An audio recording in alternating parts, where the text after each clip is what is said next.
हिंद देश के निवासी काव्यक्रम 5 कक्षा 7। इस काव्य में हमारे देश भारत की विशेषताएं बताई गई है। हमारा देश एक महान देश है। हमारा देश एक सर्वोत्तम देश है। हमारे देश की कई विशेषताएं हैं। इसीलिए तो कहा जाता है मेरा भारत महान। क्या कहा जाता है? मेरा भारत महान। सर्वप्रथम मैं काव्यगान करना चाहूँगा। हिंद देश के निवासी सभी जन एक है। हिंद देश के निवासी सभी जन एक है। रंग रूप वेश भाषा चाहे अनेक है। रंग रूप वेश भाषा चाहे अनेक है। हिंद देश के निवासी सभी जन एक है। हिंद देश के निवासी सभी जन एक है। रंग रूप वेश भाषा चाहे अनेक है। रंग रूप वेश भाषा चाहे अनेक है। बेला गुलाब जूही चंपा चमेली। बेला गुलाब जूही चंपा चमेली। प्यारे प्यारे फूल गूंथे माला में एक है। प्यारे प्यारे फूल गूंथे माला में एक है। हिंद देश के निवासी सभी जन एक है। हिंद देश के निवासी सभी जन एक है। रंग रूप वेश भाषा चाहे अनेक है। रंग रूप वेश भाषा चाहे अनेक है। कोयल की कूक न्यारी पपी है कि टेर प्यारी। कोयल की कूक न्यारी पपी है कि टेर प्यारी। गा रही तराना बुलबुल। गा रही तराना बुलबुल। राग मगर एक है।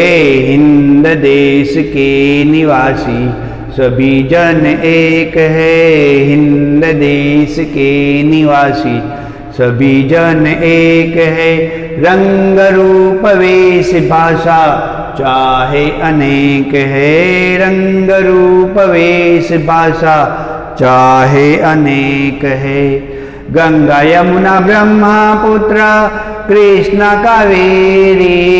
गंगा यमुना ब्रह्मपुत्र कृष्णा कावेरी। जाके मिल गई सागर में हुई मगर एक है। जाके मिल गई सागर में हुई मगर एक है। हिंद देश के निवासी सभी जन एक है। हिंद देश के निवासी सभी जन एक है। रंग रूप वेश भाषा चाहे अनेक है। रंग रूप वेश भाषा चाहे अनेक है। धर्म है अनेक जिनका सारे वही है। धर्म है अनेक जिनका सारे वही है। पंथ है निराले सबकी मंजिल तो एक है। पंथ है निराले सबकी मंजिल तो एक है। हिंद देश के निवासी सभी जन एक है। हिंद देश के निवासी सभी जन एक है। रंग रूप वेश भाषा चाहे अनेक है। रंग रूप वेश भाषा चाहे अनेक है। तो विद्यार्थी भाइयों, इस काव्य में हमारे देश की सुमधुर गुण, सुमधुर विशेषताएं, सुमधुर प्राकृतिक सौंदर्य आदि का सुमधुर वर्णन किया गया है। बहुत ही सुंदर वर्णन किया गया है। काव्य का सार देखें। भारत एक निराला देश है। यहाँ अनेक जातियाँ, धर्मों और भाषाओं के लोग रहते हैं। यहाँ प्रकृति के अलग अलग रूप पाए जाते हैं। इतनी विविधता के बावजूद यहाँ एकता है। आइए काव्य का भावार्थ देखते हैं। शुरुआत की पंक्ति में कवि कहते हैं, हिंद देश के निवासी सभी जन एक है, रंग रूप वेश भाषा चाहे अनेक है। हिंद देश के निवासी सभी जन जो है एक है, सभी भारतवासी है, चाहे कोई भी राज्य में क्यों ना रहते हो, वह सब भारतीय ही है। लेकिन उनमें कुछ विविधता पाई जाती है, जैसे रंग। उत्तर भारत में लोग जो है उनका रंग देखो, दक्षिण भारत का लोगों का रंग देखो, उनमें विविधता पाई जाती है। वेश भाषा में भी, वेश में भाषा में भी, वेश अर्थात वेशभूषा, भाषा अर्थात अलग अलग लैंग्वेज, उनमें भी विविधता है। खास करके बात की जाए वेशभूषा में, गुजरात के लोगों का अलग देखा जाएगा, राजस्थान के लोगों में भी वेशभूषा में परिवर्तन देखा जाता है। पंजाब के लोग वो भी वेशभूषा अलग प्रकार की पहनते हैं, तो वेशभूषा में भी परिवर्तन देखा जाएगा। आगे हम बात करें भाषा की, तो हमारे देश में अनेक भाषाएं हैं। जैसे कि हमारे देश की राष्ट्रभाषा हिंदी है, वह भारत की राजभाषा है। बहुत सारे लोग अब अंग्रेजी भी बोल रहे हैं, लेकिन अलग अलग राज्य में देखें तो गुजरात में गुजराती भाषा, राजस्थान में राजस्थानी, पंजाब में पंजाबी भाषा देखी गई है, महाराष्ट्र में मराठी भाषा, दक्षिण भारत में तमिल, तेलुगु, कन्नड़, मलयालम आदि भाषाएं, उत्तर भारत में ब्रज भाषा अवधी बोली जाती है, बंगाल में बंगाली भाषा बोली जाती है। तो ये हमारे देश की विविधता है, और फिर भी हमारे देश के लोग मिलजुल कर रहते हैं, प्रेम पूर्वक रहते हैं। अन्य काव्य पंक्तियों में कवि कहते हैं, बेला गुलाब जूही चंपा चमेली, प्यारे प्यारे फूल गूंथे माला में एक है। यहाँ फूलों की बात की गई है। बेला, बेला अर्थात मोगरे का फूल, जास्मीन, उसकी बात बताई गई है। अन्य फूल की बात बताई गई, गुलाब, गुलाब का फूल छोटे बच्चों को बहुत प्रिय होता है, उसकी सुगंधी भी बहुत सुंदर होती है, उसकी बात बताई गई है। अन्य फूल की बात बताई गई है, जूही, चंपा और चमेली। तो इन उदाहरणों के द्वारा बताया गया है कि भारत में बहुत ही सुंदर सुंदर फूल खिलते हैं। भारत की धरती पर खिलने वाले फूल बहुत सारे हैं, लेकिन इन फूलों में एक एकता देखी गई है, और वह एकता यह है कि जब इनको माला में पिरोया जाता है तो वह सब एक हो जाते हैं। उसी प्रकार हमारे देश में अनेक धर्म, जाति इत्यादि के लोग रहते हैं, वेशभूषा भी अलग अलग है, लेकिन फिर भी सब मिलजुल कर रहते हैं, सब में एकता पाई जाती है। इसीलिए तो हमारा भारत देश पूरी दुनिया को विश्व शांति का संदेश देता है। आगे कवि पक्षियों का भी उदाहरण देते हैं। कोयल की कूक न्यारी, पपी है कि टेर प्यारी, गा रही तराना बुलबुल, राग मगर एक है। क्या कह रहे हैं कवि? कोयल की कूक न्यारी, कोयल की आवाज बहुत ही सुंदर होती है। वह छोटे बच्चों से लेकर बड़ों से लेकर बूढ़ों सबको आकर्षित करती है। वह आवाज हमारे देश में सुनी जाती है, महसूस की जाती है। पपी है कि टेर प्यारी, पपिया नाम का पक्षी जो वर्षा ऋतु में खास तौर पर हमें देखने को मिलता है, उसकी आवाज़ को टेर कहा जाता है, वह भी बहुत ही सुंदर होती है। अन्य पक्षी की बात कवि कहते हैं, गा रही तराना बुलबुल। क्या कह रहे हैं? गा रही तराना बुलबुल। तराना अर्थात गीत, सॉन्ग। वह बुलबुल नाम का जो पक्षी है वह गा रहा है। यहाँ गा रही स्त्रीलिंग शब्द में दिया गया है, गा रही तराना बुलबुल, राग मगर एक है। अर्थात हमारे देश में अनेक पक्षी है, लेकिन उनका सबका राग एक है।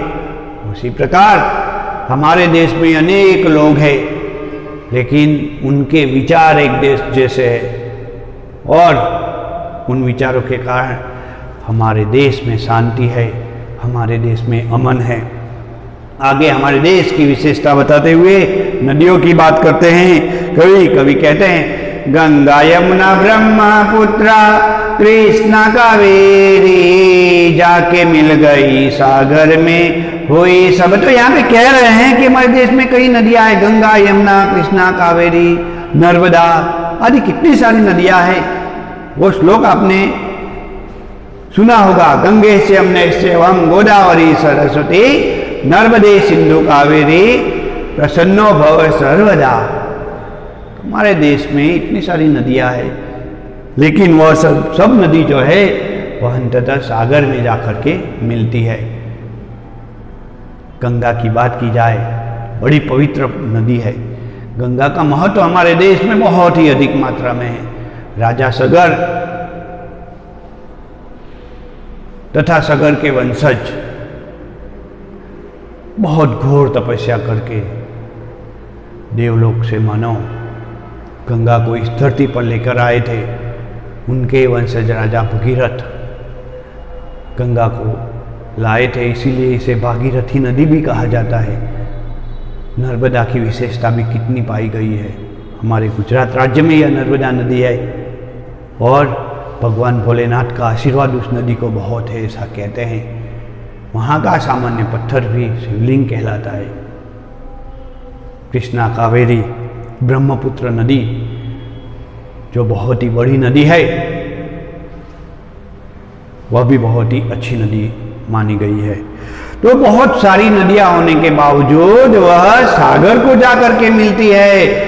इस प्रकार हमारे देश में बहुत ही अलग अलग धर्म जाति के लोग रहने के कारण भी हमारे देश का विकास कम नहीं हुआ है, हमेशा बढ़ा है।